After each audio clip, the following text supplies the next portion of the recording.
আসসালামু আলাইকুম রহমতুল্লাহ। বন্ধুরা, আজকে আপনাদের সাথে একটা বিষয় শেয়ার করব। সেটা হলো একটা ভিডিও ফুটেজ দেখলাম। এক বক্তা আরেকজন বক্তাকে বলতেছে তিনি নাকি জান্নাতে ডিজে গান গাবে। তো আমরা আগে ভিডিও ফুটেজটা একটু দেখি। ডিজে ডিজে এই যে জান্নাতের মধ্যে গান হবে, এই তাহিরি পাগলায় গান গাইবো। এখন রাসূল সাল্লাল্লাহু আলাইহি সাল্লামের সুন্নাহ হলো কোনো ব্যক্তি কবর জিয়ারত করা, সেখানে যাওয়া, তার জন্য দোয়া করা, এটা আমাদের রাসূলের শেখানো সুন্নাহ।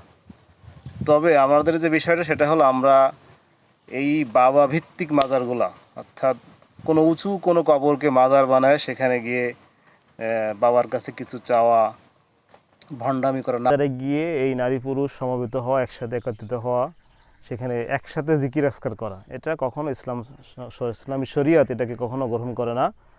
এছাড়া হচ্ছে গিয়ে মাজারে পেট পিঠ ঘষাঘষি করা, বাবার কাছে সন্তান চাওয়া, বাবার কদমে সেজদা করা, অথবা মৃত্যু যারা আছে তাদের মাজারে সেজদা করা, এটা আদৌ ইসলাম সমর্থন করে না। এগুলো সম্পূর্ণ শিরিক আকীদা, ভ্রান্ত আকীদা।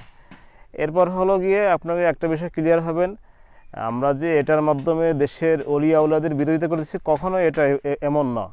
আমরা দেশে ইসলাম পেয়েছি অলিয়া উলিয়াদের মাধ্যমে।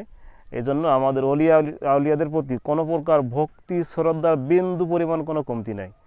সিলেটের শাহজালাল রহমতুল্লাহ আলাই, শাহ ফারহান রহমতুল্লাহ আলাই, আমাদের বাগেরহাটের খানজানাদ রহমতুল্লাহ আলাই সহ যারাই আছেন সকলের প্রতি আমাদের ভক্তি শ্রদ্ধা ছিল, এখনও আছে, ভবিষ্যতে থাকবে ইনশাল্লাহ। বাদবাকি তাদের সেই জায়গাগুলো যে কর্মকাণ্ড বর্তমান সময় হয়, যেটা ইসলামকে সমর্থন করবো না, সেটা কখনো আমরা সমর্থন করব না।